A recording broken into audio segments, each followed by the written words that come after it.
sir, sir. Tapos, pero hindi mamaya sir, ano natin yan. Papalapit ko mamaya. Check natin sir. Dito wala naman. Mukha naman wala.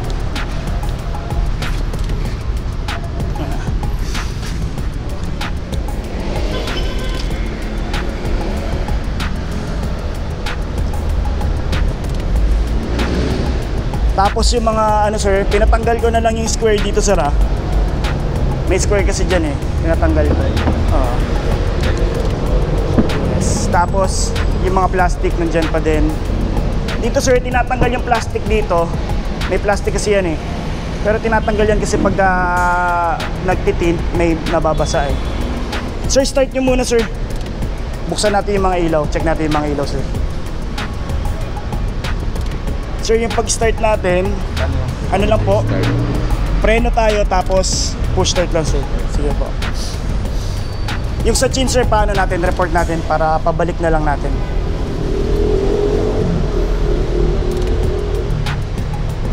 Preno lang sir, tapos yan, isang pindot lang sir. Okay. Tapos buksan na natin lahat sir. Paano lang sir, pa-hazard po. Yan. Tapos check natin sir. Check natin ilaw.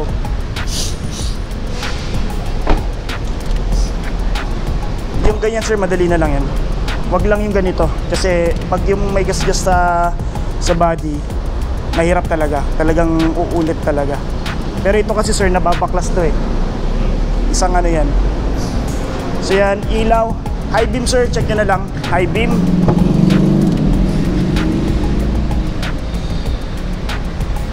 Meron sir? Okay. Side mirror sir, yung ano.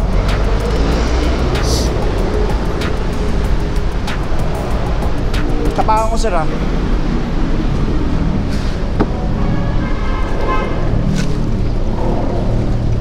Meron sir.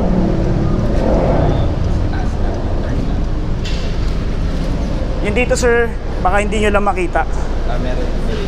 Meron din yan sir.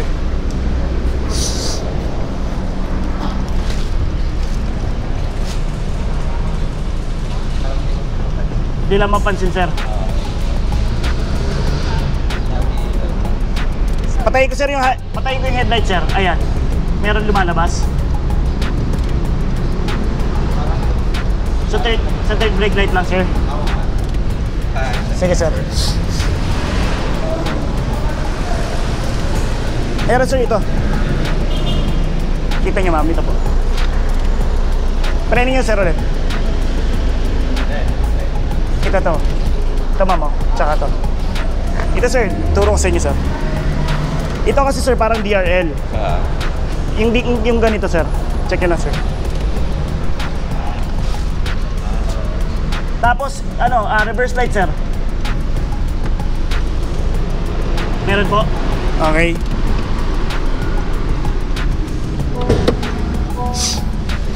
Sir, check natin sa engine.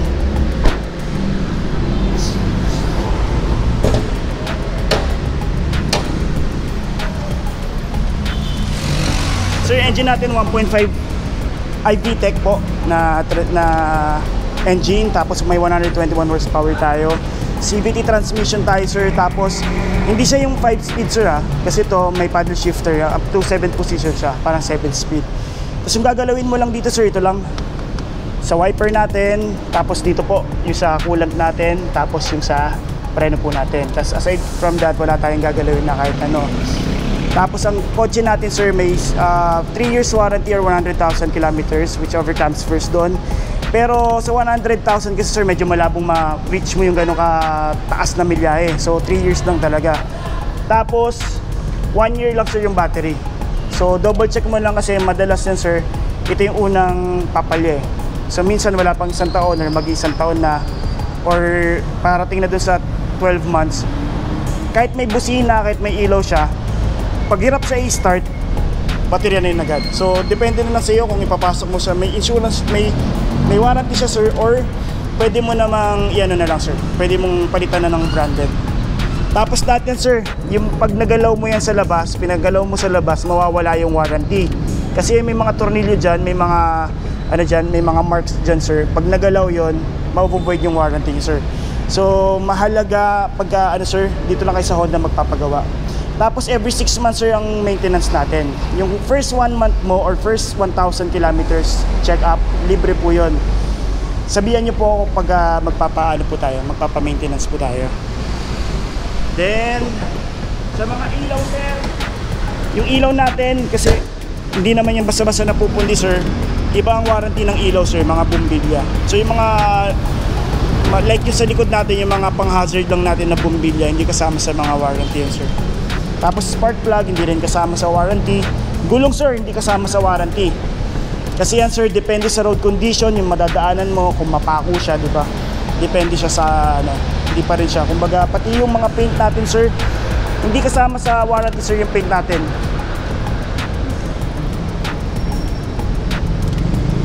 Plastic ng hood.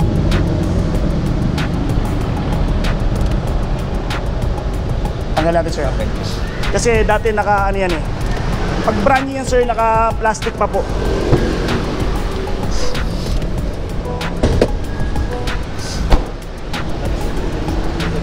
Silip na lang. Parang mga man. Baka hindi na po. Saan sir? Pag-check na lang. Baka di lang napunasan sir. Baka ipinaganuhan sir ng ano, ng kasi ito sir pagka galing sa planta, may puti siyang nakapatong na plastic. Ito sir oh, ganito yun. Para siyang may sticker dito. Hanggang bubong yan dito sir. Kaya pansinin mo sir, kahit ano siya, naulanan, hindi nagkakaroon ng watermarks kasi nga meron siyang pinakabalot dito, may cover po.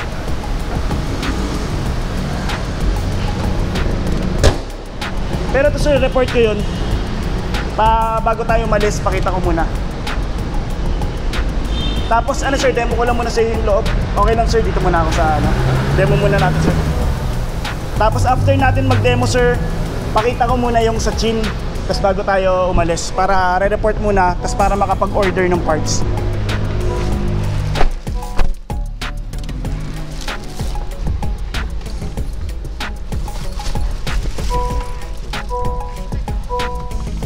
Kasi yung sir yung susi. Ayan, ayan. Sige sir. So bali mag-start tayo dito sir sa ano, sa gilid. Sir, sa gilid, naka-chrome tayo, chrome handles. Tapos yung side mirror natin sir, check natin, nagfo-fold pareho. Power fold po siya. Tapos yung sa adjustment sir, ito yung may left and right. So kung ile-left natin yan sir, dito yan. Yan, tapos yung sa gilid, sa kabila, ano nga sir. Ayan. So, pero kayo na bahala mag-adjust yan sir. And then, pagka ginitna nyo sir, hindi mo yan kahit mapindot mo, yun yung pinaka-off nung switch ng sa adjustment. Central lock natin, tapos yung sa window yan, nakalock po siya. Pero to sir, na-try na yan lahat ha, kasi pag kinakabitan ng tint, binababa yan sir, kaya may mga linyang ganyan. Binababayan kasi sinisiksikan yung dito sa taas, sinisiksikan din sa baba. Tapos ito sir, original 3M, may mapapansin ka, may mga 3M na tatak. Ayan sir. So yan, original 3M lahat na nakakabit sa atin na tint. Tapos yung side lang ng driver side, dito lang yung may auto. Ibig sabihin, pag isang pindot mo lang dyan, bababa siya. Isang angat mo lang, aangat po siya. Yan kasi parang safety feature yan na kunwari pa approaching ka na sa toll gate, bababa mo lang. So hindi mo na kailangan tingnan. Sa side naman natin sir, naka side curtain airbags to buo. Yan, side curtain airbags hanggang doon sa likod. Then may side airbags po siya. So ang upuan natin sir, wag po natin lalagyan ng car cover, na seat cover. Kasi may nag-inflate din po dito sa gilid ng upuan na ano na airbags po. Aside from that sir, dito front dual airbags sa passenger and driver side. Yan po yung mga ano natin. Plus, yes sir, meron po tayong Honda Sensing na tinatawag. Ang Honda Sensing natin sir, yan. Pansinin mo sir, pag nasa may katulad dito medyo malilim sir, naka-automatic po yung ano natin. Naka-automatic sir yung headlight natin. Kasi pag nadaan tayo sir sa medyo madilim, kahit hindi po natin buksan dito sa switch yung ilaw, magbubukas po siya kusa. And meron tayong tinatawag na auto high beam and low beam po. Yan yung pag may nakasalubong tayo na naka high beam, mag-high beam din yung kotse. So hindi siya magdo-low beam unless mag-low beam din yun sa ano natin. Kasi yun po kasi yung parang initial reaction ng driver lagi. Pagka naka-high beaman mo din. So ganito rin po siya. Then meron po yung Honda Sensing natin na yung mga autos, may mga assist po tayo. Lane assist, tas meron tayong ACC or Adaptive Cruise Control. And meron din po tayong tinatawag na lead departure. Ang lead departure, sir, every time na kunwari nasa traffic tayo, sir, tas nag-move yung harapan mo, sir, may magbibip siya. So ibig sabihin nun, sir, na nag-move na yung sa harapan mo, kailangan mo na rin mag-move. So baka magulat ka kasi, sir, parang biglang may tumutunog lagi. So ang tumutunog na yun, sir, kunwari pag from intersection tayo, naka-stop lahat, basta nag-move yung nasa harapan mo, sir, para notification mo yun na mag-move ka na din. Yes, sir. And then meron tayong yes, sir. And then meron tayong tinatawag na collision mitigation system, sir, na braking system. Yan yung magpepreno siya mag-isa. Kotse, motor, or any object, sir, na ma-detect niya, automatic siya magbe-brake kahit di po kayo nakapreno. Dito, sir, para ma-on and off siya. Dito, sir, yung lahat 11 kilometers pa lang yung kotse natin, sir. Yan po. Dito, sir, yung may bilog na ganyan. Yan, Honda Sensing po yung ano yan. Okay po niya, ito yung scroll, sir, up and down. Ito po, up and down. Tapos pag pinindot nyo siya, sir, yan yung okay. Ito, sir, yung road departure mitigation. Yan yung i-assist ka yan, mag-stay ka lang sa gitna ng lane, sir. So to deactivate yan, kunwari, sir, mag-overtake ka or mag-change ka ng lane, kailangan mo lang, sir, mag-signal light para mag-disengage siya. Then ito, sir, pa-close na lang po. Yan din kinagandahan, sir, sa Honda natin, Honda City natin. Lumalabas ko ng pintuan yung naka-open, sir. Then may isa pa, sir, ito yung tinatawag na collision mitigation braking system. Ito, sir, yung isa, yung sa road departure, sir, depende sa iyo kung ayaw mong lumalaban yung steering mo, pwede mo siyang i-off. I-okay mo lang, sir. Itong check na yan, click mo lang, tapos yan ma-off na po. Yan. Tapos ito naman, sir, ang kinagandahan naman dito sa collision mitigation braking system, if ever na mawala ka na ma-distract ka sa pag-drive and mag-sudden stop yung nasa harapan mo, yan, automatic, sir, mag-brake siya. Tapos every time, sir, pag moving ka, lalo na pag mga high speed po, may lumalabas ditong brake. Magbe-brake, lalabas yan, brake dyan. Sensor yan, sir, na kailangan mong hindi tumutok doon sa harapan mo, kasi minsan na-try ko kasi siya kahit medyo hindi naman sobrang lapit, pero hindi na safe distance yung nasa harapan ko, nasa SLEX po ako, lumalabas yung brake niya. So parang nag-warning siya na medyo magbigay ka ng space po, parang safe distance po. Yes, sir. Then meron tayong tinatawag, sir, na ito po, yung cruise control. Dito naman yung cruise control, sir. Adaptive cruise control naman natin, sir. Ito yung 40 km/h pag nagda-drive ka, kunyari nag-NLEX ka. Pindutin mo to, sir. Pag nag-40 ka na, automatic na, kahit di ka na tumapak ng gasolina. And hindi ka na kailangan magpreno, kasi automatic din siya. I-adapt niya, sir. Pag bumagal yun sa harapan mo, babagal din siya. Ngayon, kung gusto mong taasan yung gusto mong i-adjust yung speed mo, ito yung plus and minus, sir. Gusto mong pabilisin, pa-plus mo lang, lalabas yan, sir, and minus. So kung gusto mong mag-stay ka lang ng 100 km/h pag sa mga NLEX, TPLEX, yan, dito pwede naman po siya. Tapos pag bumagal yun sa harapan nyo, sir, magpapreno din siya mag-isa. Yun yung kinagandahan. Pero syempre, ang sir, focus ka pa rin, kasi may mga instances, sir, na hindi siya nagiging accurate. Like yung Honda Sensing kasi, sir, depende. Kunwari kung medyo mausok, kasi ito yung Honda Sensing, camera din siya, sir, sinesense niya lang din yun sa kalsada. Like umuulan, medyo ma-fog, medyo mausok, kasi pag pumunta ka ng norte minsan, di ba, may nagsusunog ng palay, di ba, mga madedistract hindi niya. Yes, sir. Opo. Kumbaga, yes, sir, kumbaga hindi siya magiging 100% accurate. Like yung mga, yan, sir, yung mga guhit-guhit natin yung sa kalsada, yung mga lanes natin, pag malabo, yes, sir, di ba, nawala yung lines. So ang pinaka, kumbaga, additional safety siya, pero sa driver pa din yung pinaka safety kasi, sir. Then syempre, every time na sir, kailangan punit natin lagi naka-seatbelt, kasi hindi rin mag-inflate din pala, sir, yung mga airbags pag hindi kayo naka-seatbelt. Kasi yan din yung yan din, kunwari yung iba na-aksidente, but hindi nag-inflate.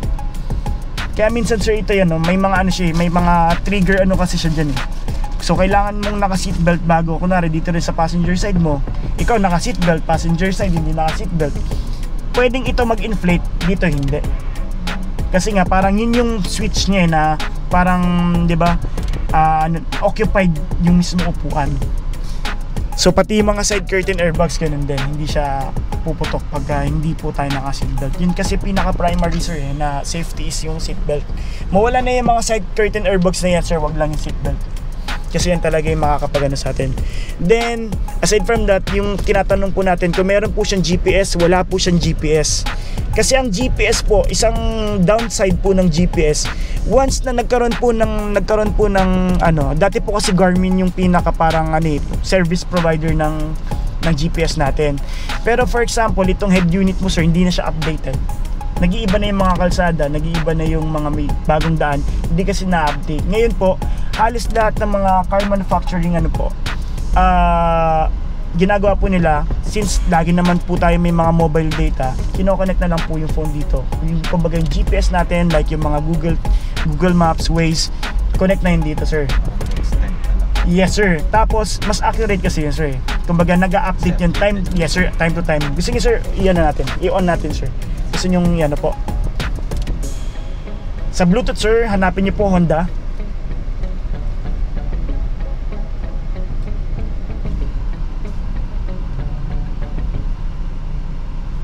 Tapos accept nyo lang lahat sir.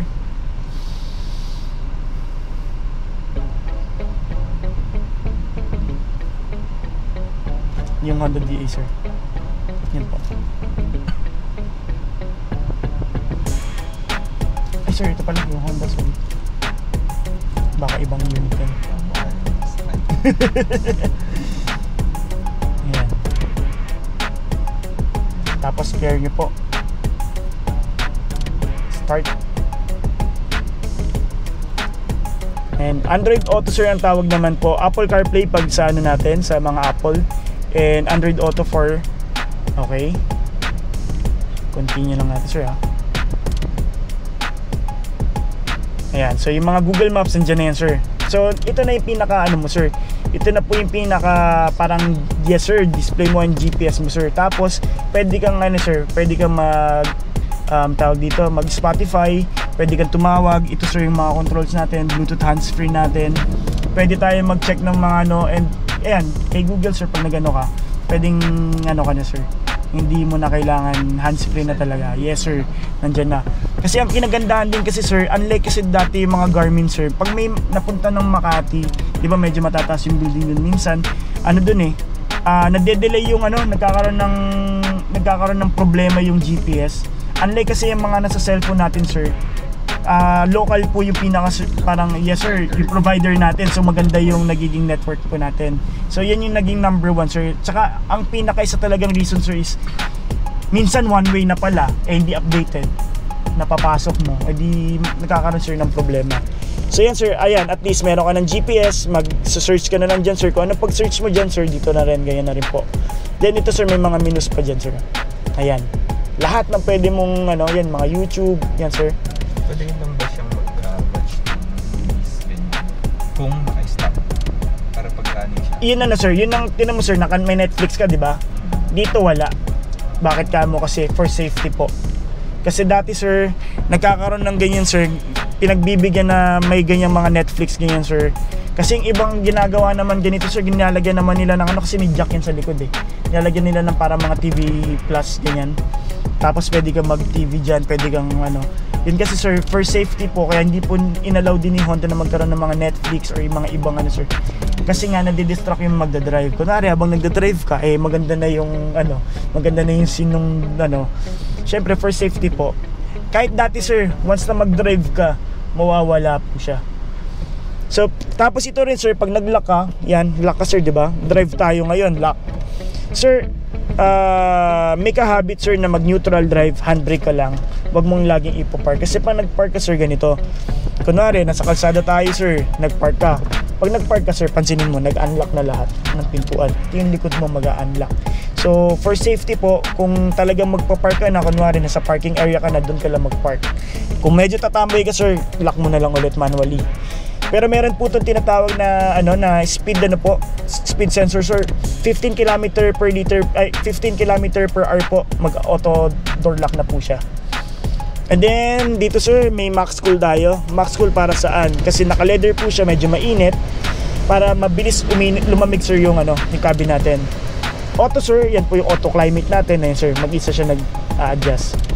Pati sir sa mga dito sir, pag kumaliwa ka, nagbu-blue, ibig sabihin palamig. Pag kumanan ka, nagpupula, ibig sabihin pa heater po siya. Front sir, yan, front vent. Rear defogger natin.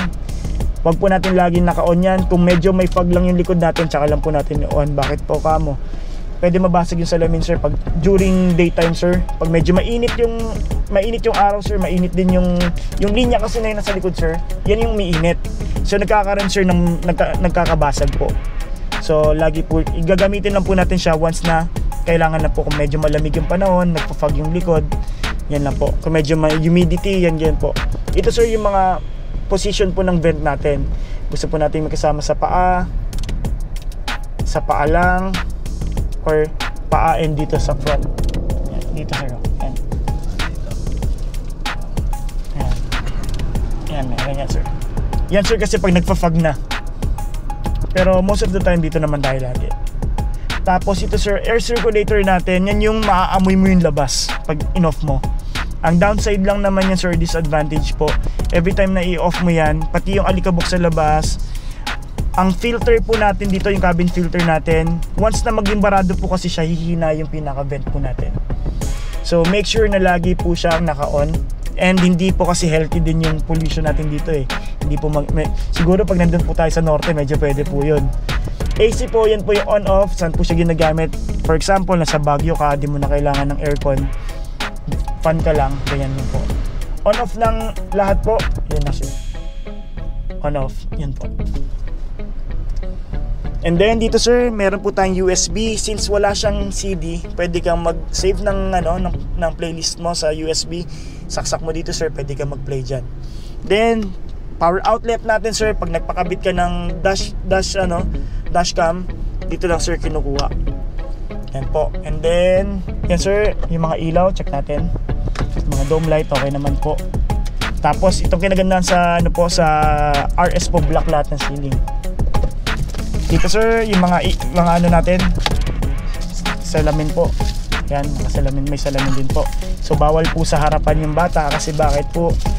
Pwedeng sa mukha nila mapunta yung airbags po. Plus kasi yung pag-inflate po kasi niyan mainit. So baka magkaroon siya ng paso, ganyan po. Then dito sir, meron po tayong aircon button. Aircon button sir, pinapatipid niya yung kotse, kinokontrol niya yung makina and yung aircon po. Pansinin po natin dito sir. Yan sir, malakas yung aircon. Pag pinindot po natin siya, mahina. Yan po. So, kinokontrol niya rin po yung ang maganda sa aircon button sir, ginagamit mo siya for city driving. Pero pag maglo-long drive ka, mag-highway ka, maganda naka-off kasi pigil eh. Kung baga matipid ang kotse. Power. Yes sir, and matipid kasi ang kotse sa long drive, sa highway. Sa traffic lang siya talaga magandang gamitin. Then ito sir, sa likod po natin ito paddle shifter, pwede ka mag-manual transmission. Pag nag-drive mode ka pala sir, drive mode yan po, di ba? Park, reverse cam, check na rin natin sir ha. Yan po reverse cam, yan po yung wide, yan po yung zoom, ito po yung top view, ito po yung pinaka natin, bumper natin sa likod. Ito sir sa wide, sa ibang mga camera kasi ganito lang eh. So ito sir, pati yung basura dun sa gilid, kitang-kita mo. Kasi naka-wide na po siya angle. Ngayon sir, reverse, neutral, drive. Kung gusto niyo lang matipid sir, drive lang po. Gusto niyo pong maganda yung performance, aggressive ang engine, S mode lang po, sport mode. So makikita niyo po, lagi po siya naka-high rev. Parang ready lang lagi siya kung gusto mo ng power ng engine, S mode po. Itong paddle shifter sir, nagagamit yan pag kayong mga akyatan, pag gusto mong mag-overtake, pwede ka kasi mag-downshift. So dito naman, kung kahit naman di mo gamitin sir yung sport or drive mode, kahit puno ka, magbagyo ka sir kahit naka-drive mode, kaya naman ang engine nya. Kumbaga dito lang sir, kung gusto mong mas mabilis yung performance, nagagamit po yung paddle shifter and yung sport mode po. Then isa pa sir, yung mga yung mga pamunas natin sir. So make sure kung ano yung pamunas mo sa harap, sa loob, wag mong gagamitin sa labas. Kasi itong mga piano block na yan sir, gasgasin po yan pag yung mga may alikabok po yung natin. Then dito sir sa ilalim, yan sport na natin, pedals po, RS. Dito po, ma'am, may aircon ka na dito, plus may charger din po dito sa likod. Then meron din po tayong armrest, ma'am. Ito po sa gitna. Yan, may armrest din po siya. So, sir, ganito. Ano muna ako?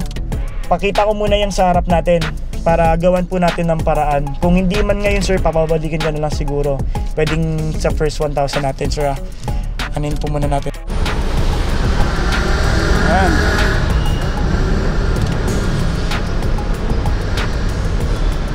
So yung unit natin okay na. Congrats sa Sir DJ tsaka kay Ma'am Precious. So sa mga naghahanap dyan, medyo mahirap yung unit na to, itong puti.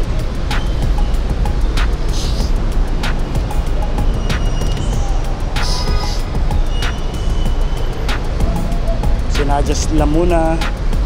So, papa-assist natin sa client, ay sana sa guard natin yung client para safe naman sa paglabas.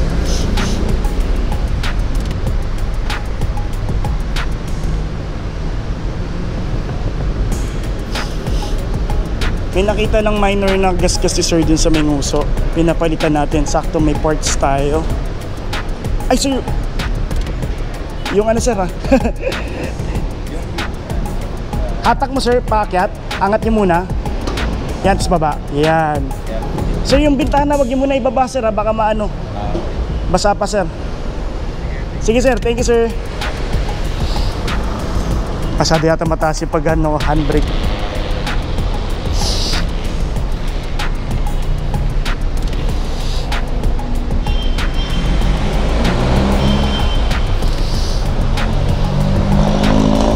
Thank you.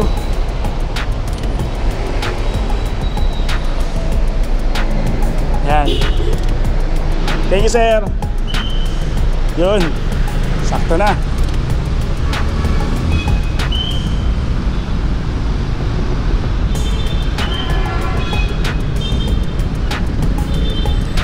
So yun. Congrats sa ano natin, sa client natin. Kay Ma'am Precious sa kay Sir DJ. So yun sir, ingat po kayo sa pag-uwi. Maraming salamat po. And Happy New Year. Nakalimutan natin sa kanila. Bumati ng Happy New Year. So yun, okay na yung client natin. So yung client natin, ang kwento doon, meron na silang pinag-inquire na approbahan na sila sa ibang dealer, pero walang unit na available sa kanila. So medyo sila sir, matagal din. Parang mga November pa yata nagtanong sila. December, dumating yung unit natin. Sakto sa kanila kasi na-order ko yun para sa ibang client natin. So nasaktuhan pagdating nung inquiry nila, kakarating na ng unit. So congrats para sa inyo talaga yung unit na yan. So sa mga client na mga naghahanap ng units and naghahanap ng magandang promo, iba yung promo natin from January comparing to December. Medyo tumaas tayo kasi December talaga is tawid talaga tawid ng taon. So yung mga stock natin sa mga planta, binibigyan talaga ng magagandang discount yun. So pero maganda pa rin naman yung ino-offer namin. So sa mga interested na kumuha ng unit dyan, inquire lang kayo sa akin. Iwan ko yung number ko dito, kontakin nyo po ako. So maraming salamat sa client ko and maraming salamat sa mga nanonood. So yun guys, sa susunod may mga may mga waiting tayong dalawang Honda City. So abangan nyo yung mga release natin. Maraming sa pagsama. So don't forget to subscribe. Maraming salamat po ulit. God bless.